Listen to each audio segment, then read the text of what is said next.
నిన్న గవర్నర్ కలిసి బయటకు వచ్చి మీడియాతో మాట్లాడుతూ ప్రజలకు ఇచ్చిన వాగ్దానాలను అమలు చేసి లేక డైవర్స్ పాలిటిక్స్ చేస్తుంది గవర్నమెంట్ అది అని మాట్లాడుతున్నారు. అందరికీ నమస్కారం.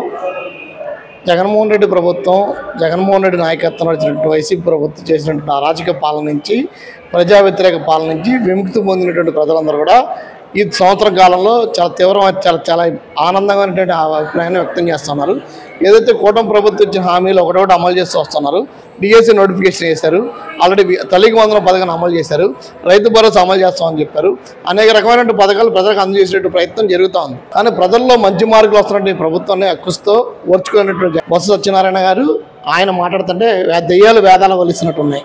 ఎందుకంటే మీ ప్రభుత్వంలో చట్టం అమలు చేశారా, పథకాలు అమలు చేశారా, ఒక నోటిఫికేషన్ ఇచ్చారా, నిరుద్యోగ సమస్య పరిష్కారం చేశారా, పోలవరం ఎందుకు పూర్తి చేయలేకపోయారు, ఒక ప్రాజెక్ట్ తీసుకొచ్చారా, పేదల సంక్షేమ పథకాలు అమలు చేయడం మీరు దోచుకున్నదంతా లెక్కలు చెప్పగలరా?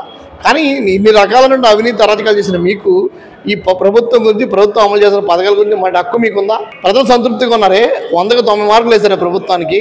ఈ ప్రభుత్వం మాకు కావాలని కోరుకున్నారే, ఇలా సంక్షేమ పథకాలు అమలు చేస్తున్నట్టు బలంగా చంద్రబాబు నాయుడు గారి నాయకత్వంలో ప్రభుత్వ సంక్షేమ పథకాలు ప్రజలకు అందుతున్న అభిప్రాయం వ్యక్తం చేస్తాను. ఈ టైంలో మీరు డైవర్స్ పాలసీస్ అమలు చేస్తాను, మీరు శాంతి భద్రతల విఘాతం కలిగిస్తుంది. మీరు అది మర్చిపోయి ప్రజలను రచ్చగొట్టే పద్ధతిలో ప్రజలకు అందుతున్న పథకాలు అందజేయకుండా రాకుండా చేసే ప్రయత్నం మీరు చేస్తూ ఉంటే డైవర్స్ పాలసీకి ఎవరు అమలు చేస్తూ ఉన్నారు? ఒకటి చెప్పదలుచుకున్నా, జగన్మోహన్ రెడ్డి కో టీంకి మాట్లాడే అర్హత లేదు. వాళ్ళు మాట్లాడాలంటే ప్రజలు చీకొట్టారు వాళ్ళని. 154 స్థానాల నుంచి 11 స్థానాలు కూర్చోబెట్టి జగన్మోహన్ రెడ్డికి ఇంకా ప్రజల్లో ఏదో చేద్దామని ప్రయత్నం చేస్తున్నాడు తప్ప ప్రజలంతా చీకొడతామన్న విషయాన్ని గుర్తుపెట్టుకోవాలి.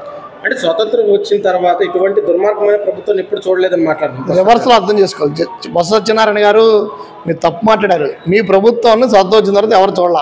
ఎందుకంటే పారసక్మలతోనే కరోనా తగ్గిపోతుందని చెప్పినట్టు ముఖ్యమంత్రి, అసలు ప్రజా పరిపాలించిన ముఖ్యమంత్రి, ప్రజా సమస్యలు పట్టించుకున్న ముఖ్యమంత్రి, దోపిడీ గాలి తప్ప అన్ని దోచుకున్నట్టు ముఖ్యమంత్రి, మీ క్యాబినెట్లో మీ మంత్రులు కోట్ల రూపాయల ప్రజాధనం లూటీ చేసిన మీరు స్వతంత్రం వచ్చిన తర్వాత మీ ప్రభుత్వం ఇలాంటి ప్రభుత్వం రాలేదని ప్రజలు అనుకున్నారు. కానీ మీరు రివర్స్లో చెప్తా ఉన్నారు. కానీ చంద్రబాబు నాయుడు గారు రావాలని, చంద్రబాబు నాయుడు గారు కావాలని, ప్రజా పరిపాలన కావాలని కోరుకున్నటువంటి ప్రజల నుంచి సంక్షేమ పథకాలు అమలు చేసే ప్రభుత్వం తెచ్చుకున్న ప్రజలు. కానీ మీరు అర్థం చేసుకోవడం తప్పుంది. మీరు ప్రజలు తప్పుదారి పడిస్తాను. ప్రజలు చాలా తెలివిగల బొత్స సత్యనారాయణ గారు తెలివితోనే ప్రభుత్వాన్ని, ఓటమి నాయకత్వాన్ని ప్రభుత్వానికి చాలా బ్రహ్మాండమైన మెజార్టీ ఇచ్చారు. కూటమి ప్రభుత్వం చట్టాన్ని చేతిలోకి తీసుకుని ఇష్టం వచ్చినట్టు అగత్యాలు చేస్తుందని, జగన్కి సెక్యూరిటీ కూడా తగ్గించేసి కావాలని మాజీ ముఖ్యమంత్రిని ఇబ్బంది పెడతారని మాట్లాడుతున్నారు. చట్టాన్ని చేతులు తీసుకుంటుంటే ఒక డాక్టర్ని రోడ్డు మీద అశిష్టారాజ్యంగా పరిపాలన చేసి బెదిరించి చచ్చిపోయినట్టు చేయడం చట్టాన్ని చేతులు తీసుకోవడం. అవి మందు రేట్లు పెరిగిపోయినాయి, మందు రేట్లు తగ్గించాలని మాట్లాడేటువంటి ఒక సాధారణ ప్రజల్ని చంపేసి పోలీస్ స్టేషన్ శిరోమణం చేసినటువంటి చేయడం చట్టాన్ని చేతులు. మీ ప్రభుత్వం ఎన్ని ఆత్మహత్యలు జరిగాయి, ఎన్ని హత్యలు జరిగాయి, ఎన్ని మానవంగా జరిగే లెక్కలు ఉన్నాయా? మీరు తీసే చట్టం ద్వారా మీరు లెక్కలు తీయగలరా? ఎంతమందిని మానభంగం చేశారు? ఒక అమర్నాథ్ అనేటువంటి కుర్రోడిని పెట్రోల్ పోసి తగలబెడితే ఇంతవరకు దిక్కు దివాలు లేదే. మీ ప్రభుత్వం జరిగింది. ముఖ్యమంత్రి ఆఫీస్కి పక్కనే 7 కిలోమీటర్ల దూరంలో ఒక మహిళలు రేపు చేస్తే ఇంతవరకు ఏమైనా ముద్దాయని పట్టుకోలేదే. మీరు చట్టాన్ని కాపాడలేని మీరు చట్టాన్ని చేతుల్లో తీసుకుంది. మీకు సిగ్గుందా ఇలా మాట్లాడటానికి? మీ ప్రభుత్వంలో అరాచక పరిపాలన సాగింది, ప్రజా వ్యతిరేక పరిపాలన సాగింది. చట్టాన్ని చేతిలో తీసుకుని గనులు సైతం ముఖ్యమంత్రితో క్యాబినెట్లో మంత్రులందరూ శిక్షార్హులు అవుతున్నారు. ఇవాళ చట్టం చేతిలో చట్టం అమలు చేస్తామని చాలామంది భయపడిపోతున్నారు. నటుముఖ రాజ్యాంగాన్ని గోల పెడతాను. కారణం ఏంటి? మీరు చట్టాన్ని చేతిలో తీసుకుని అమలు చేసిన ఫలితంగా మీరు శిక్షార్హులు అవుతున్నారు. కానీ ఈ ప్రభుత్వం చట్టానికి అనుకూల పరిపాలన చేస్తుంది, ప్రజారాజ్యంగా పరిపాలన చేస్తుంది. లోకేష్ బాబు రోడ్డు చెప్తాను, చట్టానికి వ్యతిరేకించి ఎవరైతే పరిపాలన చేశారో వాళ్ళందరూ శిక్షార్హులు అని చెప్తాను. మీకెందుకు భయం? అంటే మీరు చట్టాన్ని వ్యతిరేకంగా పరిపాలించారా? నిన్న మీడియాతో మాట్లాడుతూ రాష్ట్రంలో ప్రజల గొంతు నొక్కేస్తున్నారు ఈ గవర్నమెంట్ వచ్చిన తర్వాత అన్నమాట. మీ ప్రభుత్వం ఏమైనా ధర్నా చేయనిచ్చారా? మీ ప్రభుత్వాన్ని విమర్శించే 2వ రోజు చచ్చిపోతాన్న భయం ఉండేదే. మీ ప్రభుత్వాన్ని వ్యతిరేకంగా మాట్లాడుతూ ఆడు కనపడ్డాన భయం ఉండేదే. ఇవాళ ఆ భయం లేదే. సంవత్సర పాలనలో ప్రభుత్వాన్ని విమర్శించేవాడు, ప్రభుత్వాన్ని బలపరిచేవాడు, ప్రభుత్వం జిందాబాద్ కొట్టేవాడు, ప్రభుత్వాన్ని విమర్శించి అందరూ కూడా ఉన్నారే. మీరు ఎందుకు ఉరికి పడుతూ ఉన్నారు? మీరు ఎందుకు మాట్లాడుతాం అంటే ప్రజల మన్నాలు తెచ్చుకునే ప్రభుత్వంగా, ప్రజారాజ్య ప్రభుత్వంగా, ప్రజా సంక్షేమ పథకాలు అమలు చేసే ప్రభుత్వం ఇది కనబడుతుంది. కాబట్టి మీరు భయపడతారు.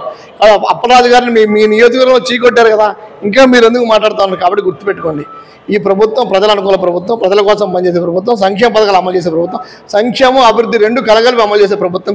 పిచ్చి మంత్రి రెడ్ బుక్ రాజ్యాంగం వంటి ఎమర్జెన్సీ దృష్టికి తీసుకొచ్చారు అని మాట్లాడుతున్నారు. ఎమర్జెన్సీ గురించి మీ ప్రభుత్వంలో మాట్లాడుకున్నారు జనం. వాడు సుధాకర్ అనే డాక్టర్ ఏం చెప్పాడు? ఇప్పుడు ఈ హాస్పిటల్లో మందులు లేవు, మందులు కావాలని అడిగితే ఏం చేశారు? మీరు పిచ్చోడిని ముద్రేశారా?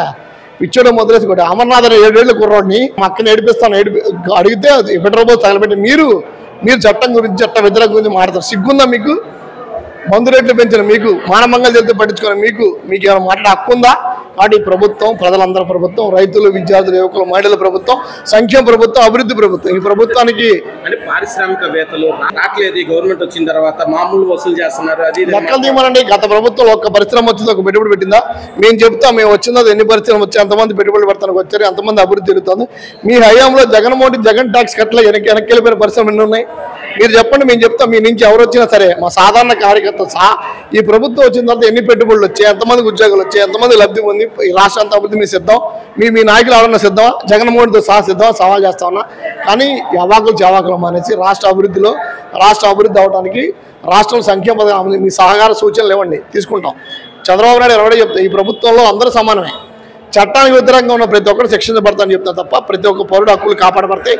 మీ ప్రభుత్వాలు ఆ మాట్లాడితే అరెస్ట్ చేశారు కదా, మీ ప్రభుత్వాన్ని విమర్శించి దాడి చేశారు కదా. కాబట్టి అటువంటి ఏమి లేకుండా సంతోషంగా ఆనందంగా ప్రజలు ఉన్నారు, భయభ్రాంతులు లేకుండా జీవిస్తూ ఉన్నారు. కాబట్టి అక్కడ గుర్తుపెట్టుకోండి, మీ ప్రభుత్వం రాజారెడ్డి రాజ్యాంగం అమలు చేయాలనుకుని నీకు చెక్కుబడింది. రాబోయే కాలం రాష్ట్రం నుంచి పుట్టగతలోనే అతిస్తాం. ఎలా ఉంది పరిపాలన సార్? కోడి వచ్చిన తర్వాత ప్రభుత్వం చక్కగా శుభ్రంగా పరిపాలన బ్రహ్మాండంగా ఉంది. అందరూ కూడా ఆనందంగా ఉన్నారు. తల్లికి వందనం అవనియండి, గ్యాస్ సిలిండర్ అవనియండి, బిఎస్సీ దీని కానీ అవ్వండి, ఏదైనా సరే కూటమి ప్రభుత్వం సూపర్గా చేసుకెళ్తుంది. రేపు ఆగస్టులో ఇటుమతి పెడుతున్నారు. అంటే కూటమి ప్రభుత్వం చేసే మంచిదాన్ని చూసి ఓరవలేక వైఎస్ఆర్ కాంగ్రెస్ ప్రభుత్వం ఏదో బురదల్లాలి, ఇప్పటి నుంచి పెద్దలు పోటీ కలిసి మార్చిస్తే రేపొద్దున మనకేమైనా ఉపయోగపడుతుంది కదా అని ఆలోచనతో వాళ్ళు ఏదో మైండ్ గేమ్ ఆడుతున్నారు తప్ప ఇక్కడ అది చేసేది లేదండి. అంటే స్వాతంత్రం వచ్చి ఎలాంటి ప్రభుత్వం నేను ఎప్పుడు చూడలేదు. జగన్ వచ్చిన 5 సంవత్సరాల పరిపాలన వాళ్ళు చెప్పుకుంటానండి. ఆ ప్రభుత్వం ఎలాంటి ప్రభుత్వం చూడలేదు, అందువల్ల మనం దీన్ని తెలితే మళ్ళీ ఇది కూడా ఇది అవుతుంది అని చెప్పేసి వాళ్ళు ఏదో గేమ్ ఆడతారు తప్ప ఇందులో అక్కడ ఏమి లేదండి. అంటే కూటమి ప్రభుత్వం చట్టాన్ని చేతిలో తీసుకుని కూటమి ప్రభుత్వం వచ్చిన తర్వాత ఎవరికి ఎలాగ న్యాయం చేయాలో అలాగే న్యాయం చేస్తున్నారండి. మొన్న జగన్ గారు పర్యటనకి వెళ్ళారండి, 100 మంది పరిమాణం తీసుకున్నారండి. లక్షల కొద్ది 1000 కొద్ది వెళ్ళిపోతే ఏమైంది? వాళ్ళ కారు కింద మనిషి పడ్డాడు, ఆయన పట్టించుకున్నాడా? ఆయన ఒక వైశ్యం ఏముండి అంటే అంబటి రాంబాబు అంటున్నాడు మా కార్యకర్త ఆడు డాన్సర్ ఆడికేం తెలిసిందండి. అసలు రాజకీయం తెలుసు ఆడికి ఏమని సరే బూతులు తప్ప ఏమైనా రాజకీయం తెలుసా అని అడిగాను. ఒక మాట చెప్పానండి సార్, రాజకీయం నేను చెప్తానండి, ఒక బూతులు తప్ప అడిగి ఏం రావు. జగన్మోహన్ రెడ్డి పల్నాడు పర్యటన వచ్చినప్పుడు కొంతమంది వైసీపీ ఉత్సాహంతో రికార్డ్స్ పట్టుకుని రప్ప అని పల్నాడులో రాజారెడ్డి రాజ్యాంగం అని తొక్కి పడేస్తామని అని రికార్డ్స్ పట్టుకోవడం కరెక్ట్ అంటారా?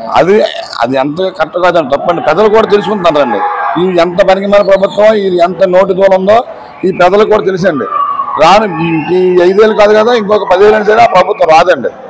వాళ్ళు ఏదో బ్రహ్మలో ఏదో చేస్తూ పోవాలి కదా, వాళ్ళు పేలమని పేలుతుంటారు. ప్రజల్లోకి వెళ్తాము అది ఇది మాట్లాడతారు.